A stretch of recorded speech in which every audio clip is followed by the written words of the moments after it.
Their leader is dead, executed like a common criminal. But then, stories of resurrection and an impossible mission. Jesus' chosen 12, the apostles, are instructed to carry a new faith to the ends of the earth. Thomas, Bartholomew, and Matthias are said to have blazed a trail east. Stories steeped in legend, myth, and magic. Missionaries evangelizing on unfamiliar ground. The threat was real. One conversion at a time, clashing with the old order, climaxing in deadly confrontations. They will be beaten, they will be scourged, they will be tortured. The stories of their martyrdom enshrine them in history and inspire the faithful.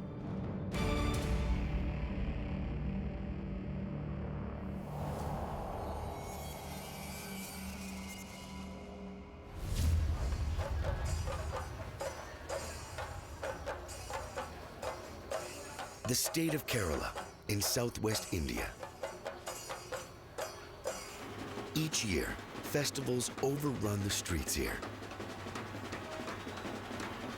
This town is ablaze in pageantry, music, and dance.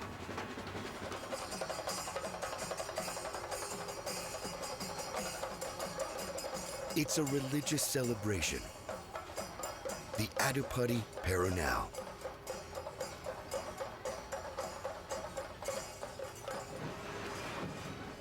To an outsider, it might look like any one of the many Hindu festivals taking place across the country. But look closer. Those are Christian saints emblazoned on the elephant's ornate headgear.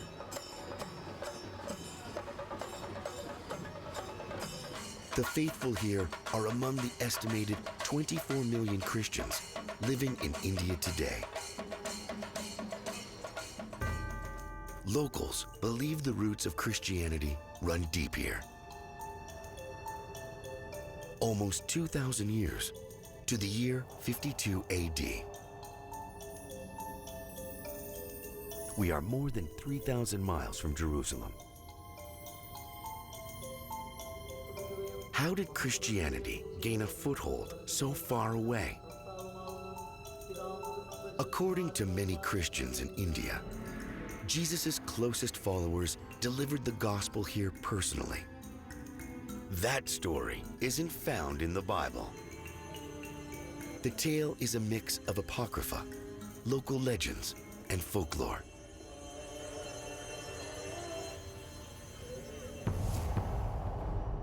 The story of how some Indian Christians believe their faith came east begins at a Roman execution in 33 AD.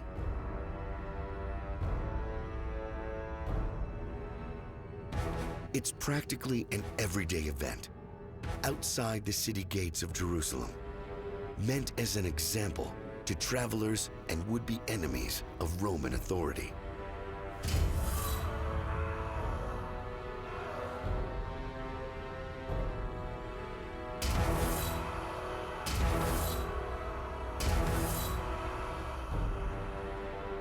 This crucifixion will change the course of history. Jesus of Nazareth, sentenced to die for claiming to be a king. He died a very humble death. He was humiliated. He died on the cross, a cruel death, but that became the basis of salvation according to the Christian faith.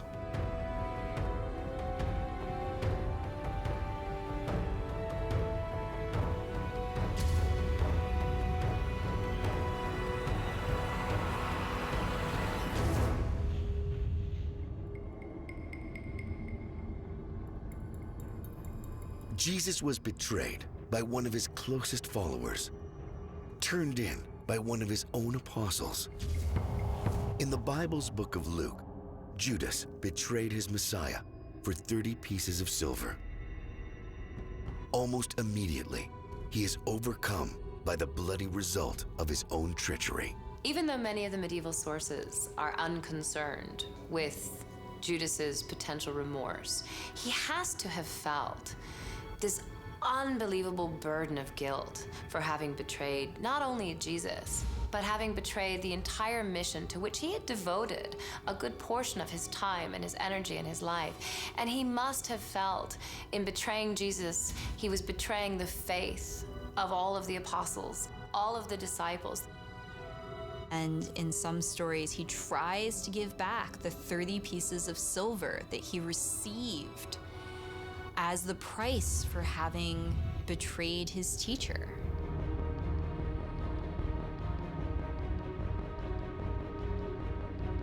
He couldn't contain his despair, so he committed suicide.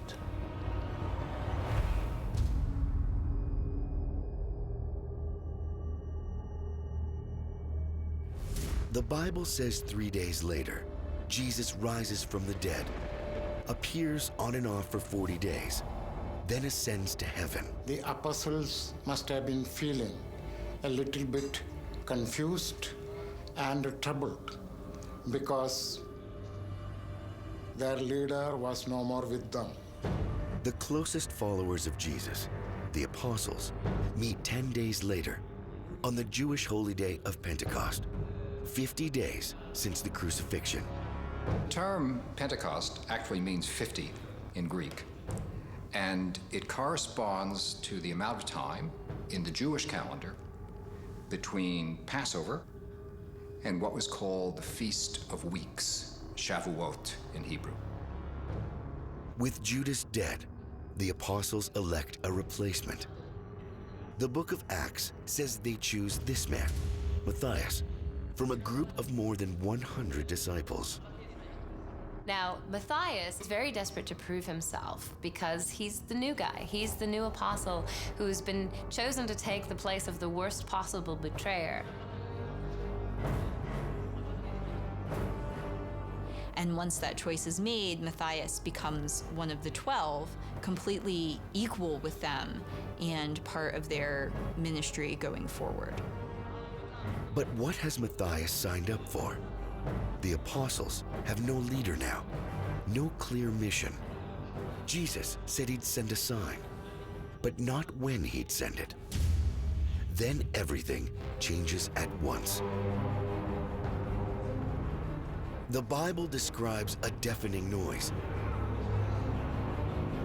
and an incredible light called tongues of flame in the scripture. They had some sort of tongues of fire descending on them, and the sound of wind blasting.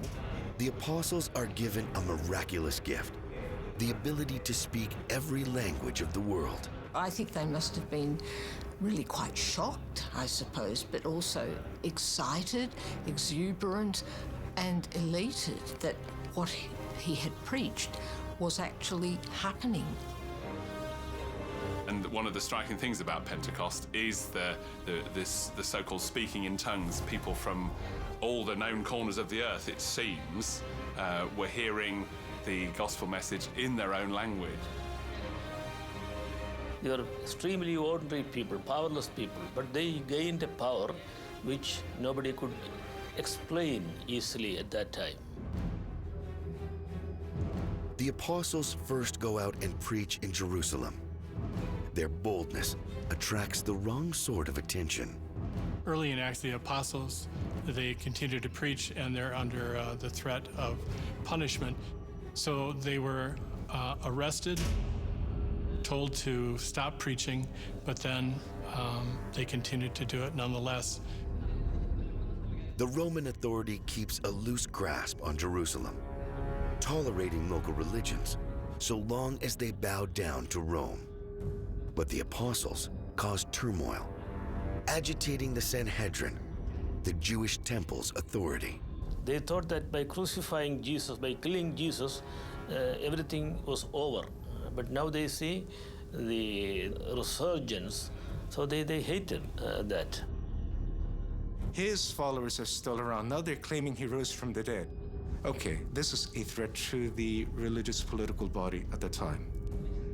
The temple's high priest, arrest the apostles to maintain order.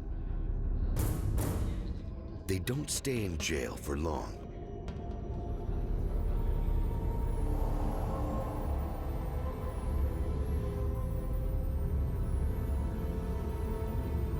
The Bible says an angel of the Lord appears and sets the apostles free.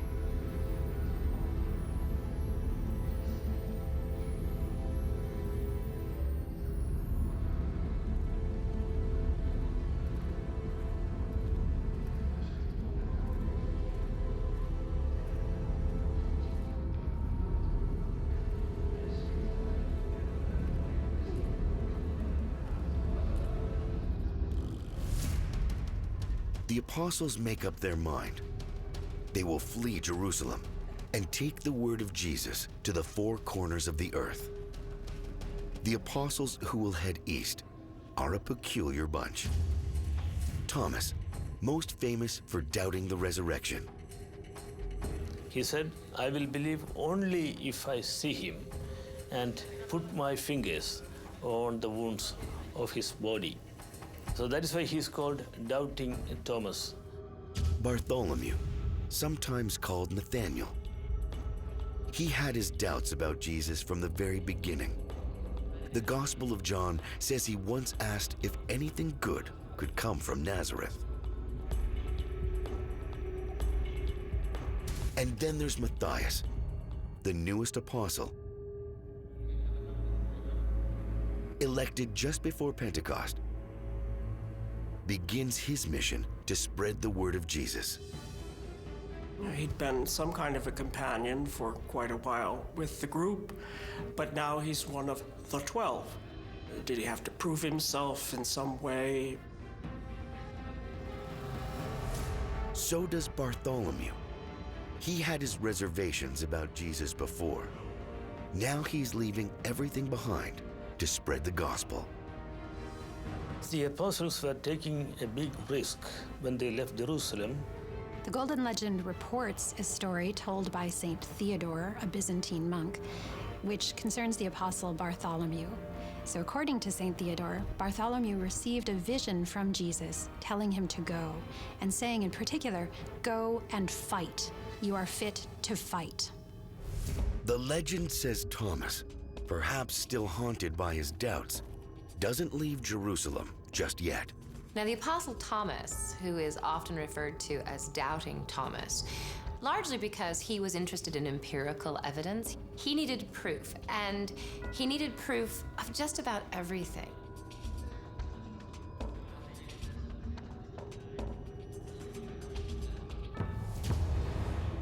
But it is Thomas, the doubting apostle, who the Christians of India credit with founding 7 congregations in that country. How did the apostle, with the most uncertainty about his mission, make such an indelible mark so far away? Kerala, India. Every day, dozens of devoted Christians gather here to follow in the footsteps of the Apostle Thomas. Climbing the hill is not an easy task. The site supposedly visited by the apostle in the 1st century sits 1,269 feet above sea level. Many pilgrims carry large crosses uphill to this place where they believe the apostle once walked. When you climb this hill and you feel it, the calmness, the peace of mind, you will experience it. The calmness of the surrounding areas and all these things. Like that, to praying to St. Thomas and visiting all these places, it will give that in the sense there is a spiritual experience, a happiness in the mind. Yes. A story of Thomas, handed down for generations in song, says these are the very footprints of the apostle, miraculously preserved. They believe that this is the footprint of St. Thomas. So people are coming to see the footprints. That is why it is kept in this way. It's a natural way. Another verse says Thomas drew a cross into a rock here. and that later this golden cross sprung up in its place. This is the golden cross. According to the tradition, St. Thomas has prayed on the rock of this area, and miraculously he depicted when he signed on the cross, sign of the cross, he has depicted in the rock, and it was changed into a golden cross. The ancient fathers also said about this matter, and we believe that, and that way it goes on. So that's why thousands of people are coming and venerated to see the golden cross.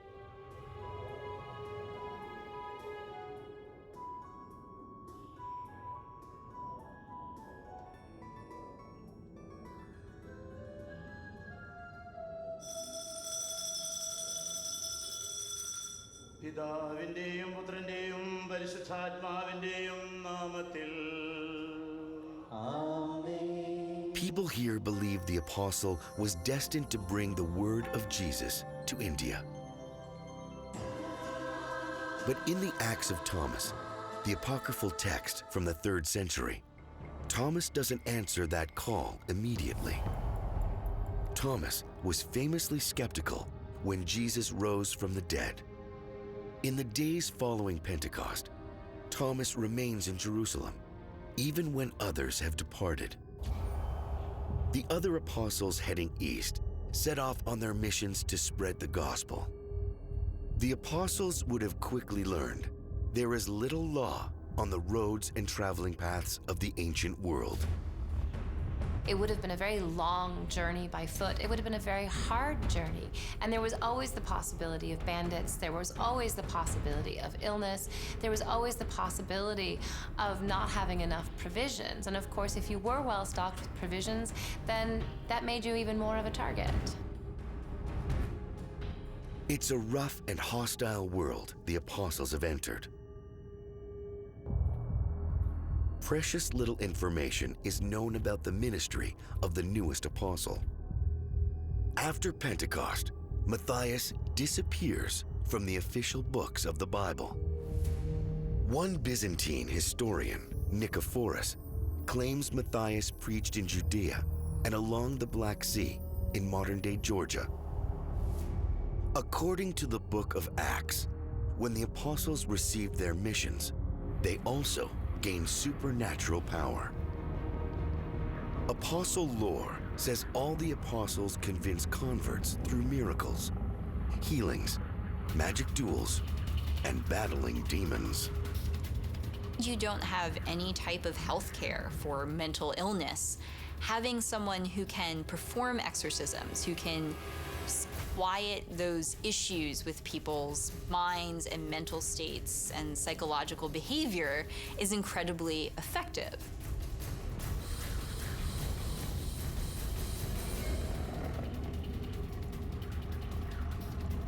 Casting out demons becomes a testament to the power of the apostle. And so exorcism is a primary component of these early conversion narratives.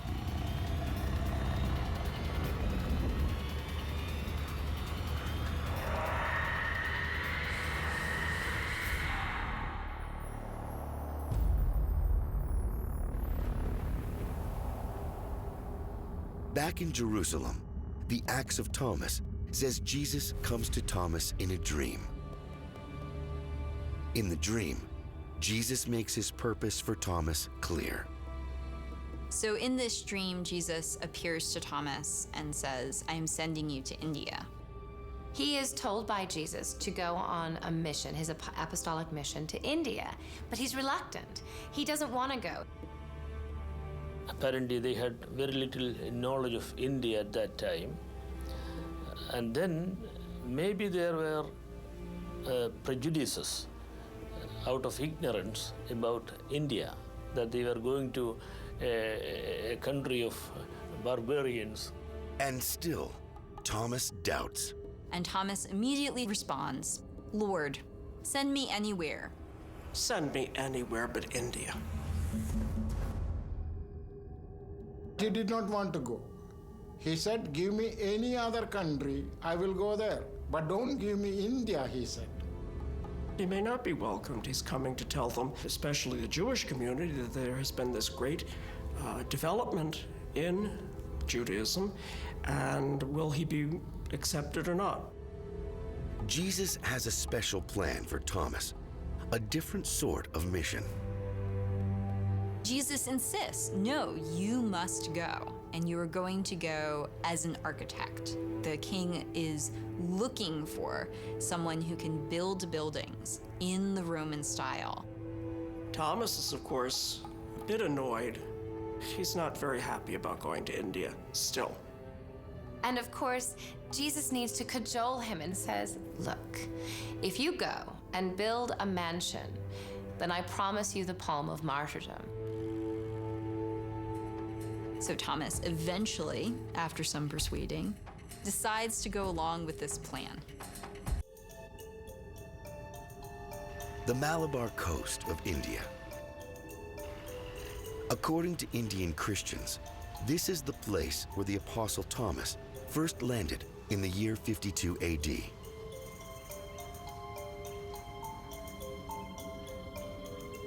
The statuary here commemorates the Apostle's most famous attribute, his doubting nature.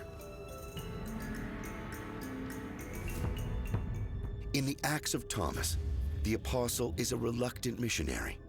Only after Jesus appeared to him personally did he accept his mission and head to India, posing as an architect.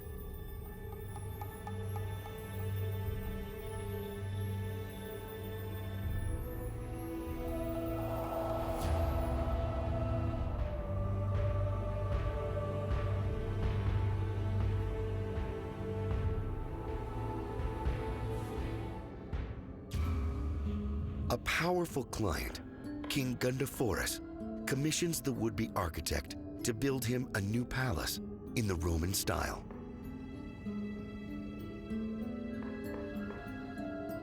In India, in the tradition of iconography, Thomas is depicted with the instruments of a mason, of an architect. So probably he was skilled in architecture, in house building and so on.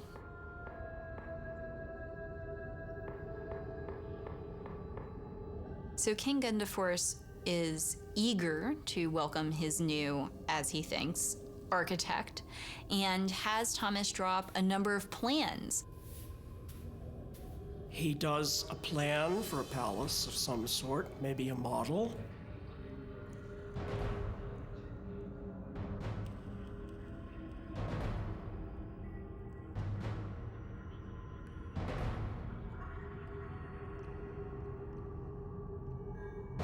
The king is very impressed with this palace that the apostle proposes to build. However, the king makes one mistake. Having raised all of this money and given Thomas the approval, he then leaves the province for the next 2 years. Thomas has no plans to build anything, at least not in this world. But he does have plans for the king's money. Thomas does something strange. He takes the money and he distributes it to the poor.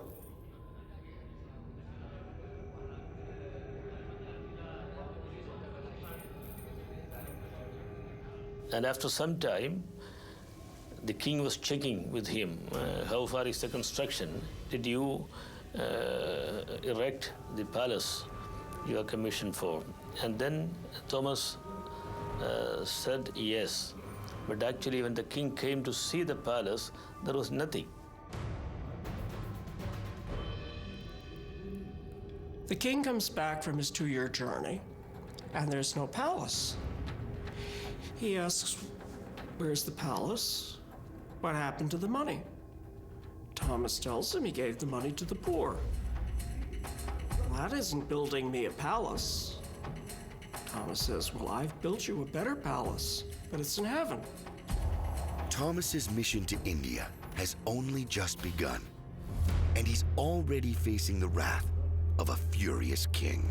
The king comes back to find no palace, no money, and a whole lot of Christians.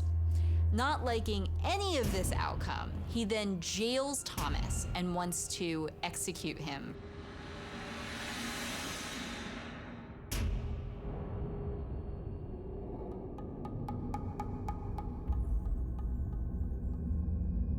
He decides that he's going to have Thomas flayed and burned alive.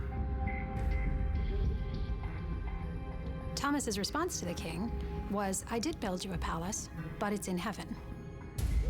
And the king was furious that he took money from the king and he was cheating the king. So he was jailed. At exactly this moment, the story says fate intervenes. It's just so happened that the king's brother Gad has died of an illness very suddenly. The king's brother happens to die.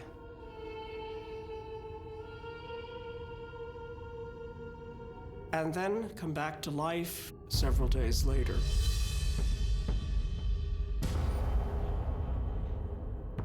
So immediately the king wants to know what on earth has happened here.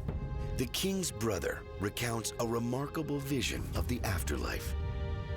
He went to heaven, and then an angel was showing him around the beautiful palaces. And the angel explains to him, this is the palace that has been built by Thomas with all of these alms for the poor and all of this preaching. You cannot take your earthly treasure with you. He knows the king is so angry he's about ready to kill Thomas for taking that money. And he says, "No, my brother." Gad, having seen his brother's palace in heaven, tells him, "You must forgive the apostle. He has done as he promised. He has built you a palace. It's just not an earthly palace, it's a heavenly palace." Thomas warns the king he can only receive his heavenly reward if he converts to Christianity. And Thomas says, essentially, in my Father's house are many mansions, and they are bought with prayer and in distributing the wealth among the poor. And so finally the king realizes that the only palace that he will ever achieve is that in heaven, and he converts and forgives Thomas.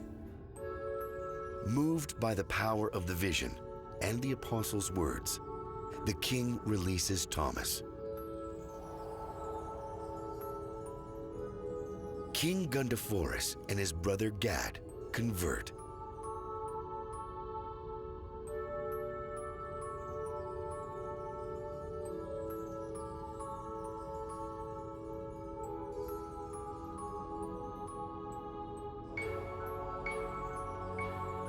Baptism in this era would not have been anything particularly beautiful. It would have been somebody being dunked into a river and cleansed in a symbolic act of creating a new beginning.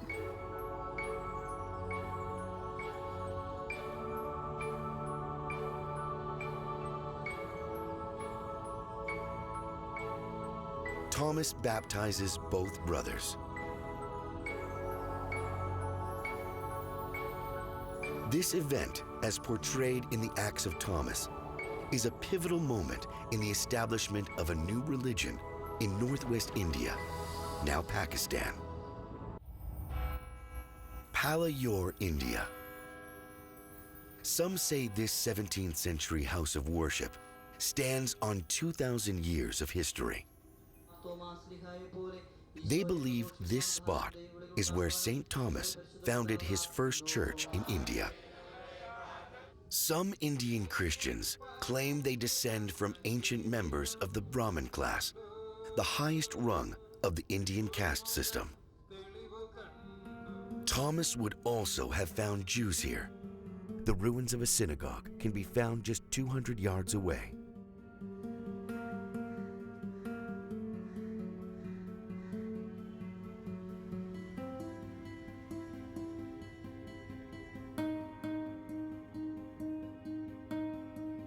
Also nearby, a place where oral tradition says Thomas performed miracles, casting water into the air, where it hung suspended in time and sparkled like diamonds.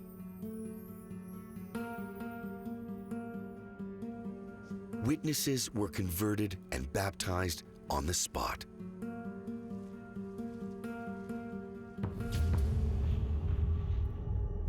The story doesn't let Thomas rest after the conversion of the king and his brother.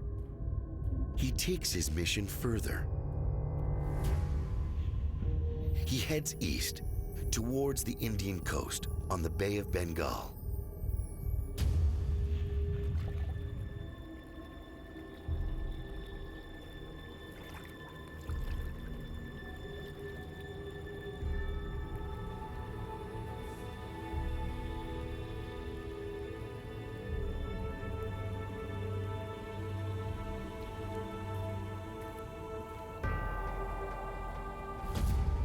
Meanwhile, according to the Golden Legend, after a mission to the outskirts of Judea, the newest apostle has run into trouble of his own.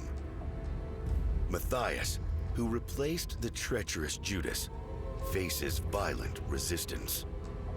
Matthias continues his ministry in the Holy Land.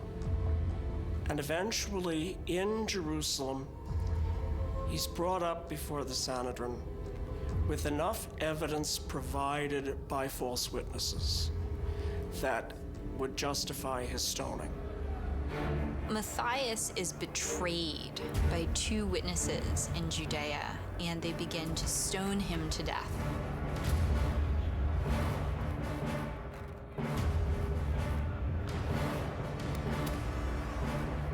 In the middle of being stoned to death, he is actually finished off by beheading in the Roman manner of execution. The Golden Legend said he was beheaded with an axe, but other sources have him beheaded with a sword. And so, like many of the apostles, the actual account of his death varies depending on the sources. After brief ministries in India and the Greek city of Hierapolis, Bartholomew heads to Armenia.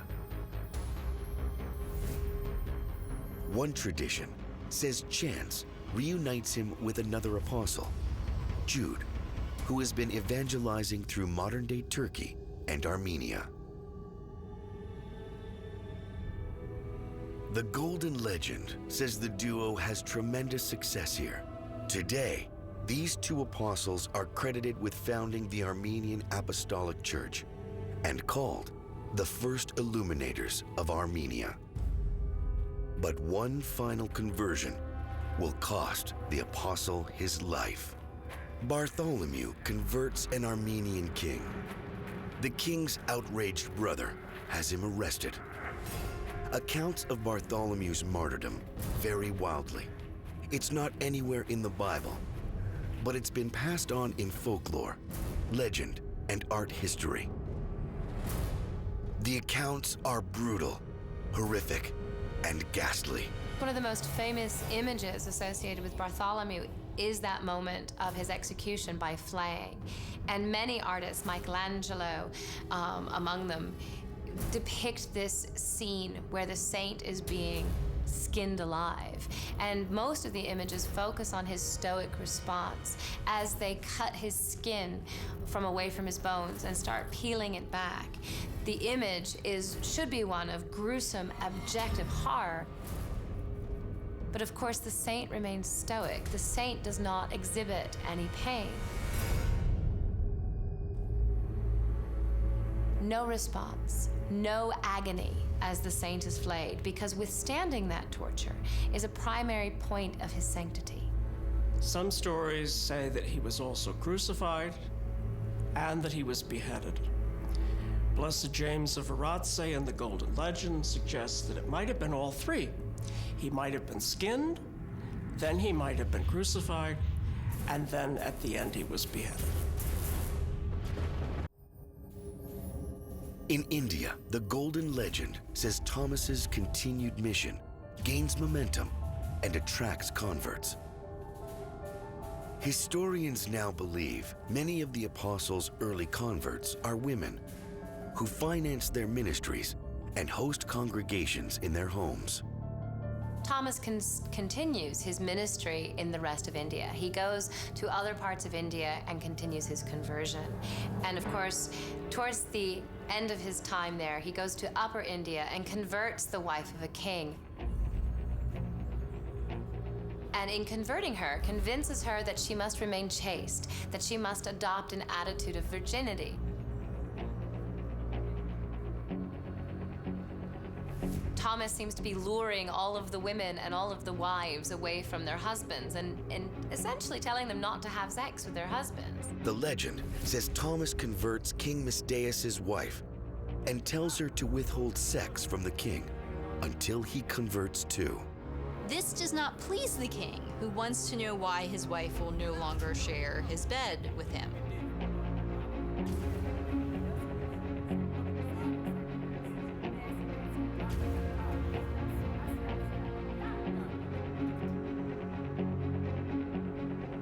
So the king calls Thomas to him and says, "Please, let us have our wives back." And Thomas refuses, so he's thrown into prison. Thomas is imprisoned on orders of the king. The king reacts by jailing Thomas and then having him tortured.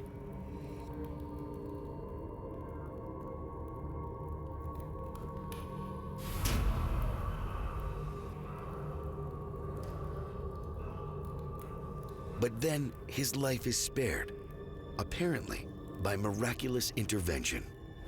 By a miracle in which springs of water miraculously come up from the ground and essentially put out the fire. God sends water springing up out of the ground.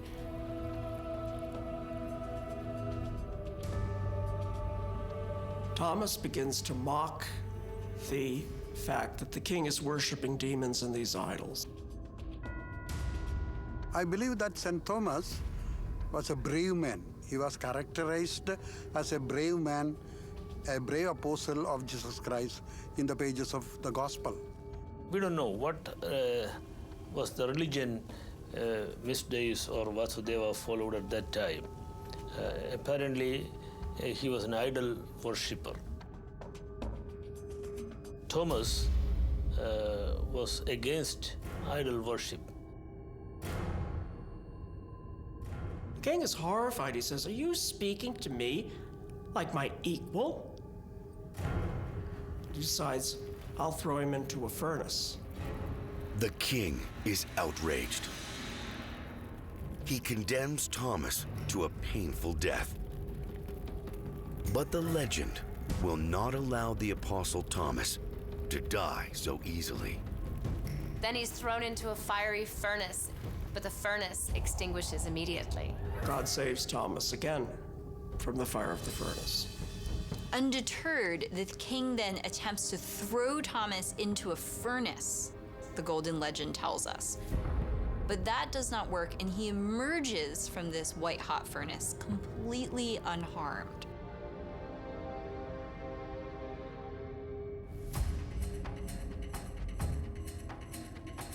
King Misdaius will not give up.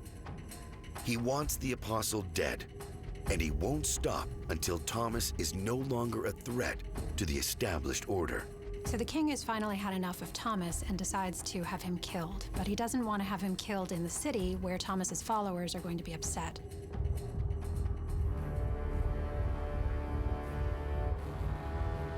So the king, determined to finish off Thomas, has soldiers take him up to a hill and stab him to death with spears.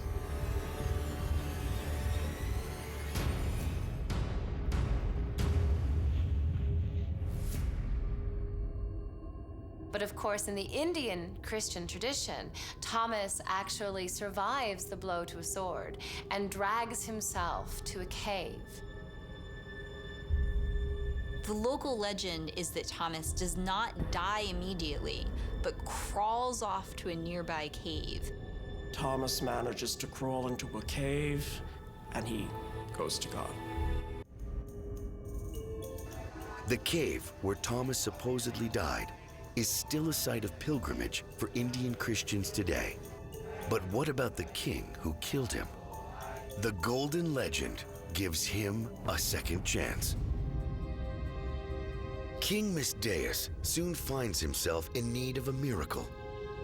His son is sick. Nobody can cure him. The king that killed St. Thomas has a son who falls very sick after Thomas is dead. The king eventually starts to see the wisdom of his queen's new faith when their son falls ill. Willing to try anything, the king visits the apostle's grave. According to the Acts of Thomas, even after Thomas's death, the queen remains a faithful convert and, in fact, helps to establish the first church. And eventually, even the king who had him killed converts. In desperation, he decides to go to Thomas's tomb and take a bone. He understands how relics work. He knows that an apostle's bones should have tremendous healing powers. Instead, when he goes to the tomb, it's empty, and there are no bones there. His body has miraculously disappeared.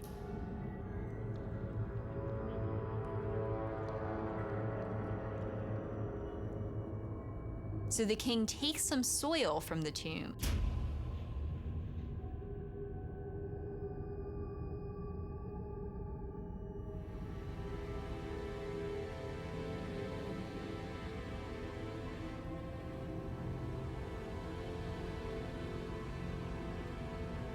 and lays that on his son instead.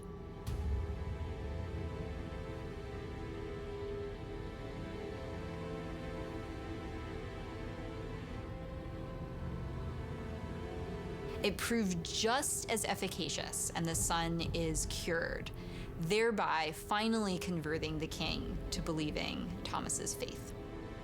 The king converts to Christianity and is forgiven. The legend says he is actually welcomed into one of 7 churches founded by Thomas, churches that still exist to this day. When the sun sets on the Adipati Perunal, the faithful gather to pray and give thanks. This 2-day festival of praise, parades, and music celebrates a different saint, St. George.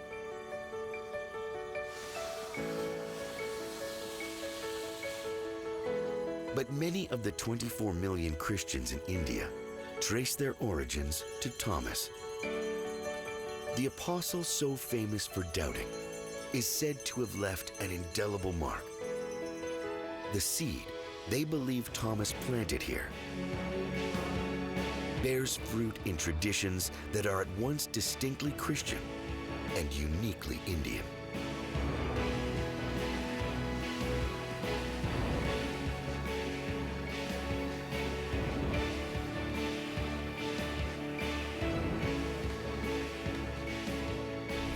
To this day, the stories of the apostles who headed east remain twisting tales of Bible verse, legend, and folklore.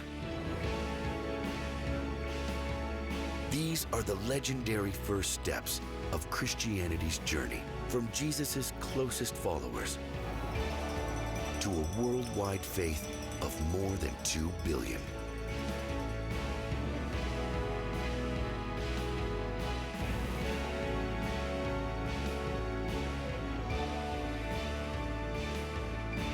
Deadly Journeys of the Apostles.